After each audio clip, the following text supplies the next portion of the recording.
Bismillahirrahmanirrahim. Assalamualaikum warahmatullahi wabarakatuh. Bertemu lagi di YouTube channel saya, di Ramadiana. Kali ini masih membahas terkait mata kuliah akuntansi biaya. Jadi kalau kemarin itu bab 2, bab sebelumnya itu mengenai klasifikasi biaya-biaya, bahwa di dalam proses suatu produksi pada perusahaan manufaktur, pada perusahaan jasa, ataupun perusahaan dagang itu banyak jenisnya. Ya. Salah satunya adalah dilihat dari eh, perilaku dari biaya itu sendiri. Ya. Ada biaya tetap, biaya variabel, ada biaya campuran. Kemudian dalam suatu proses produksi, ya, biaya itu ada tiga kemarin ya, ada biaya bahan baku, biaya tenaga kerja, dan biaya BOP, ya, atau biaya penolong lainnya. Nah, untuk pada video kali ini kita akan melihat bagaimana siklus akuntansi biayanya, bagaimana pencatatannya dari masing-masing prosesnya. Oke, kita langsung lihat saja di sini. Nah, tujuan dari pembelajaran ini masih sama ya di bab 2, tapi ini melanjutkan mengenai pemahaman konsep siklus biaya dan siklus akuntansi biaya secara terstruktur dan bagaimana nanti penerapan, kemudian bagaimana dalam penyelesaian kasus ya pada bab ini. Kita langsung saja bahwa apa sih bedanya siklus biaya dan siklus akuntansi biaya? Kalau siklus biaya itu adalah proses biaya pada masing-masing jenis perusahaan. Jadi pada seperti kita tahu bahwa jenis perusahaan itu ada tiga, ya jasa, dagang, kemudian manufaktur, dan bagaimana proses dari penggunaan biaya-biaya itu pada masing-masing perusahaan. Kalau untuk siklus akuntansi biaya merupakan proses pencatatannya. Jadi secara mendetail dari awal sampai akhir untuk mendapatkan biaya secara keseluruhan. Ya, jadi secara lengkap dan terperinci. Oke, kita langsung saja di sini pertama siklus biaya. Nah, masing-masing perusahaan itu memiliki aktivitas yang berbeda. Contohnya di sini perusahaan jasa. Ya. Jadi perusahaan jasa ini melihat biaya itu untuk memberikan informasi harga pokok persatuan jasa yang diberikan kepada konsumen. Misalkan ketika suatu hotel itu kemudian eh, menentukan suatu harga kamar hotel dari masing-masing kelasnya, masing-masing levelnya. Menentukan kamar hotel standar, deluxe, dan lain sebagainya itu kan tentunya berbeda. Ya, dilihat dari fasilitasnya, ya, biaya-biaya yang dikeluarkan untuk memperoleh jasa gitu, konsumen dan lain sebagainya. Kalau perusahaan dagang, ya, aktivitasnya adalah untuk memberikan informasi harga barang dagangan yang dijual dan biaya-biaya lain yang di dalam. Karena sebetulnya kalau perusahaan dagang itu spesifikasi barang yang dibeli oleh perusahaan dagang itu dan barang yang dijual lagi itu sama spesifikasinya. Yang membedakan adalah biayanya. Ada biaya-biaya lain yang masuk dalam produk di perusahaan dagang. Ya, misalkan saja di sini kita contohkan swalayan. Ya, swalayan itu membeli barang, kemudian menjual lagi dengan harga lebih tinggi. Ya, artinya barangnya sama spesifikasinya. Harga lebih tinggi karena ini tadi ada biaya-biaya lain seperti biaya transport, biaya pengiriman, biaya angkut, ya dan lain sebagainya. Kemudian di sini ada perusahaan manufaktur yang ketiga. Kegiatannya adalah untuk memberikan informasi harga pokok produksi yang akan siap dijual kepada konsumen. Jadi siklus biaya pada manufaktur itu lebih kompleks dibandingkan perusahaan yang lainnya. Karena perusahaan manufaktur seperti kita tahu di dalamnya ada proses produksi, ya, mengubah barang mentah menjadi barang jadi atau menjadi barang setengah jadi. Gitu ya. Oke, kita akan lihat lagi. Nah, siklus biayanya ini merupakan kegiatan perusahaan jasa ya. Kita lihat yang pertama adalah perolehan. Nah, yang kedua bagaimana pencatatannya dan yang ketiga adalah sampai pada menyerahkan jasa itu ke konsumen. Jadi sebetulnya setiap perusahaan sama. Jadi melihat bagaimana biaya itu mulai dari perolehannya. Bagaimana misalkan tadi hotel ya, hotel itu sebagai perusahaan jasa mempersiapkan segala sesuatunya untuk penjualan jasa hotelnya. bagaimana pembelian, misalkan perabotannya, ya, pembelian chemicalnya untuk bersih-bersih dan lain sebagainya. Kemudian pencatatannya. Nah, di sini pencatatan biaya yang dicatat adalah persiapan penjualan jasa dan akhir perolehan harga pokok jasanya. Jadi mulai dari persiapannya, kemudian di akhir ketika dia mendapatkan perolehan harga pokok itu nanti yang akan dicatat. Kemudian sampai ke penyerahan jasa ke konsumen. Jadi di sini menyerahkan atau menjual jasanya ke konsumen. Itu siklus biaya pada perusahaan jasa. Nah, di sini perusahaan dagang ya, sama dari mulai perolehannya, pencatatannya, kemudian yang ketiga adalah menyerahkan barang dagangan ke konsumen. Cuman bedanya kalau jasa tadi adalah bagaimana menyiapkan, mempersiapkan ya kebutuhan jasanya. Kalau perusahaan dagang di sini adalah membeli dan menjual ya, barang yang memiliki spesifikasi yang sama tanpa merubah bentuk. Ya. Oh, jadi misalkan swalayan tadi contohnya, swalayan itu beli kemudian jual lagi dengan bentuk yang sama, tidak mengubah bentuk, tapi harganya yang berbeda karena ada timbul biaya-biaya lain. Nah, di sini pencatatan yang dilakukan pada perusahaan dagang itu adalah pencatatan harga pokok barang dagangan yang dibeli dan yang dijual. Kemudian sampai pada menyerahkan atau menjual barang ke konsumen. Selanjutnya yang ketiga nih, yang paling kompleks itu ya, itu perusahaan manufaktur. Ada perolehan, ada pencatatan, kemudian nanti akan dijual ke konsumen. Tapi sebelum dijual ke konsumen, itu ada proses produksi, mengubah bentuk bahan baku, kemudian transfer ke gudang sebelum dijual. Nah, kita bisa lihat di sini, perolehan pada perusahaan manufaktur itu adalah aktivitas membeli bahan bakunya. Bahan baku itu maka akan timbul biaya, kemudian kas akan berkurang, ya kalau beli tunai, atau hutang akan bertambah ketika belinya kredit. Gitu ya. Jadi perolehannya, aktivitasnya diperoleh dengan cara membeli bahan baku. Nah, kemudian pencatatan. Ya. Jadi bagaimana kemarin kita mengetahui bahwa biaya itu pada proses produksi ada tiga, biaya bahan baku, tenaga kerja, dan biaya overhead pabrik. Nah, pada siklus biaya perusahaan manufaktur, pencatatan di sini adalah pencatatan perolehan dan pemakaian bahan baku, biaya tenaga kerja, dan BOP. Jadi bagaimana perusahaan itu memakai, mencatat, membeli, memakai, nah, itu yang akan dicatat. Gitu ya. Maka ketika pemakaian itu kan akan muncul yang kita tahu sebagai BDP ya, atau barang dalam proses, atau persediaan dalam proses. Kemudian setelah dicatat untuk pemakaian, maka disitulah proses produksi ya, yang ketiga ini. Ada proses produksi, ya, kemudian ketika sudah selesai proses produksinya akan timbul persediaan barang jadi. Ya. Kemudian ketika sudah siap persediaan barang jadi itu, maka kita bisa transfer ke gudang, transfer produk barang jadi itu ke gudang. Kemudian setelah ditransfer ke gudang, maka siap untuk didistribusikan, menghasilkan HPP. Ya.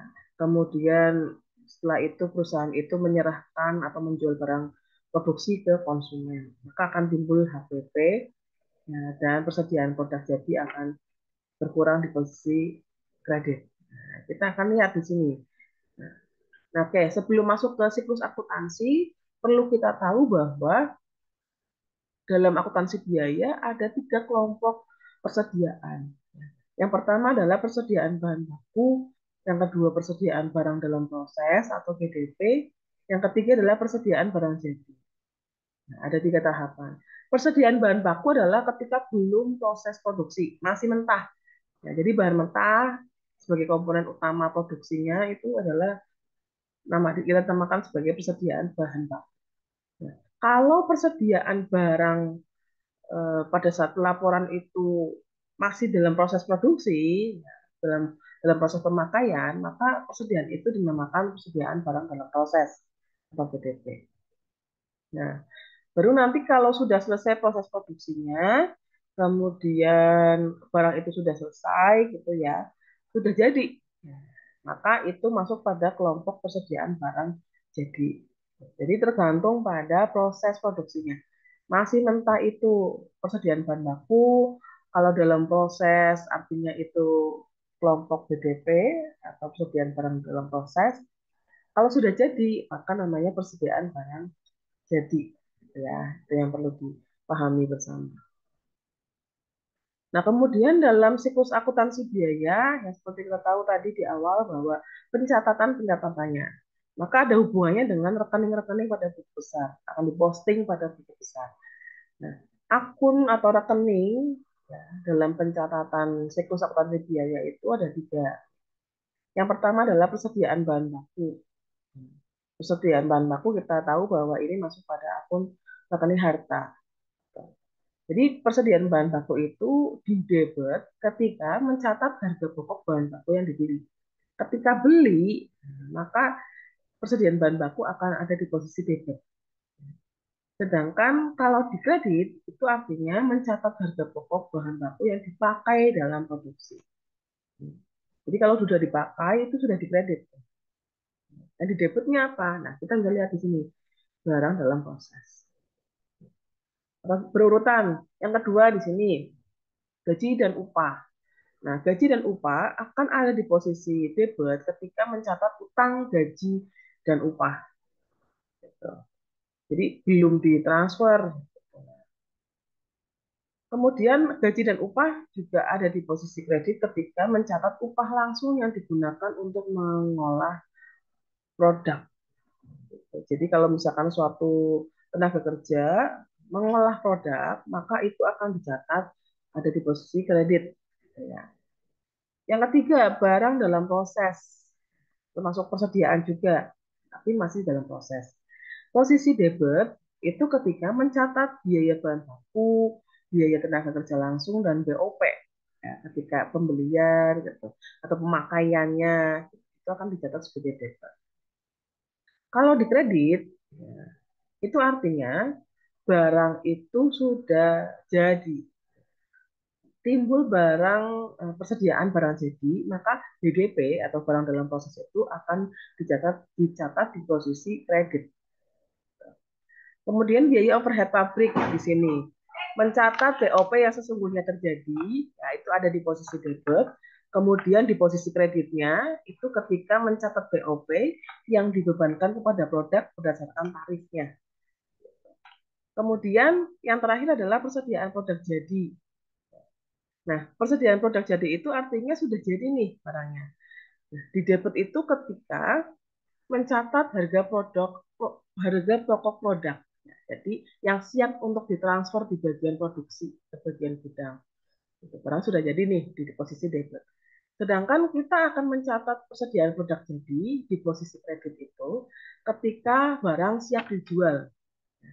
Maka posisi debitnya nanti akan timbul HPP. Ya. Dan kreditnya persediaan produk jadi. Gitu ya. Nah, ini merupakan arus biaya pada perusahaan manufaktur. Pertama adalah perolehan, misalkan kita mau beli bahan baku. Bahan baku maka akan ada di posisi debit. Ya.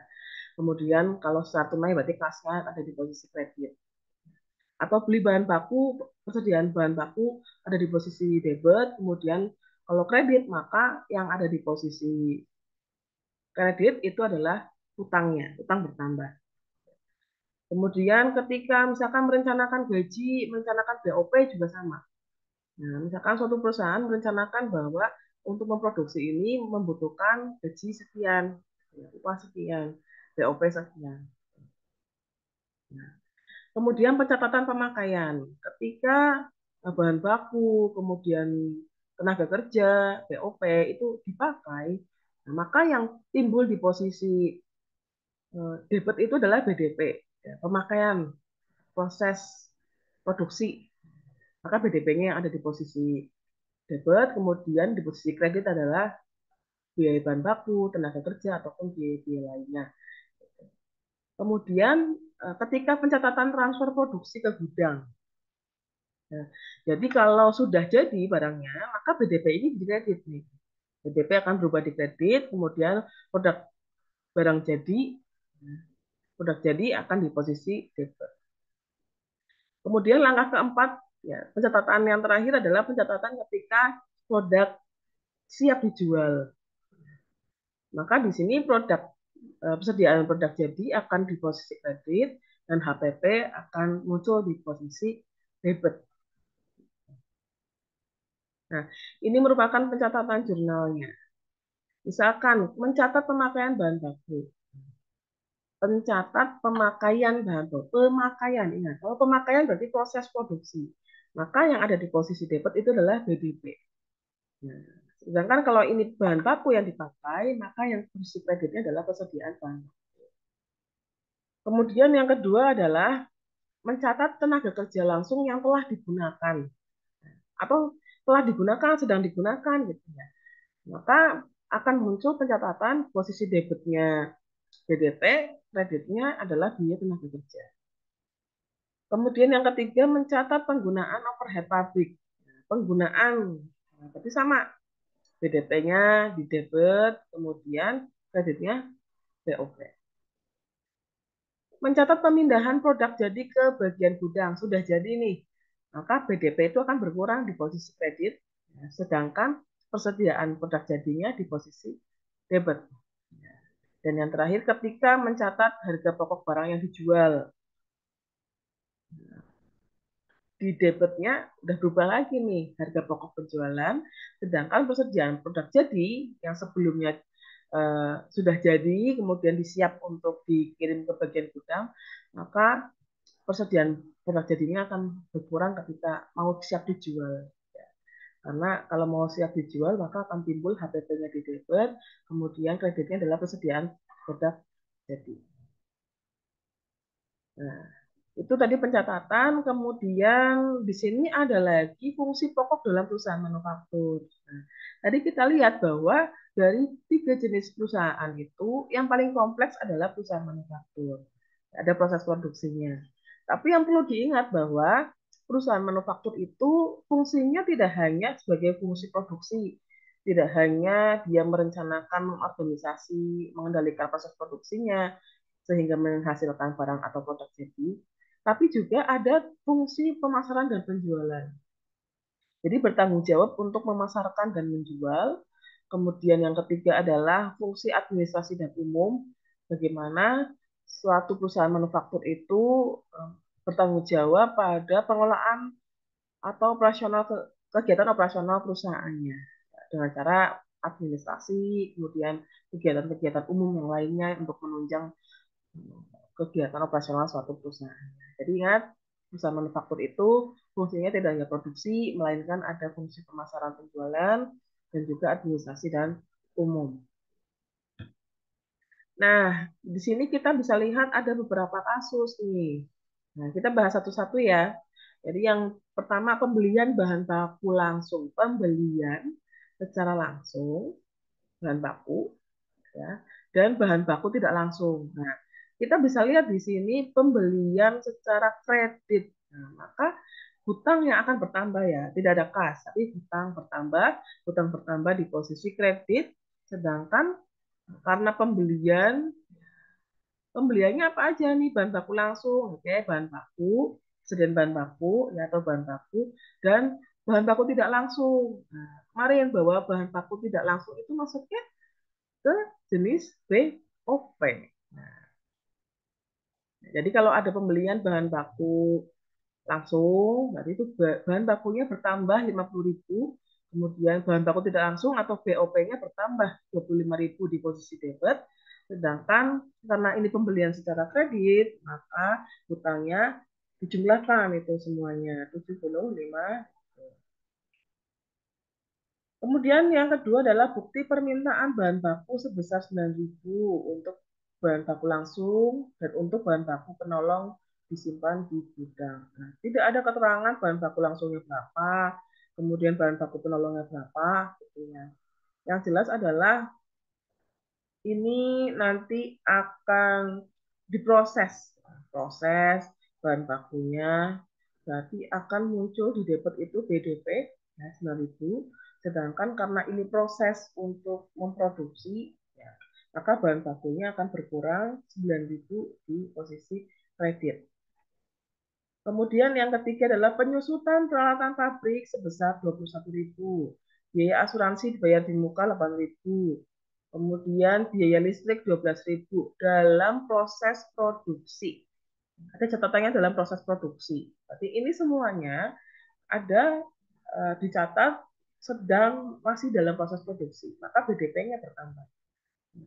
Dan kita lihat di situ penyusutan, entah itu biaya asuransi, entah itu biaya listrik, itu semua masuk pada biaya overhead pabrik, ya. Bukan bahan baku ataupun tenaga kerja. Ya. Jadi tinggal dijumlahkan aja.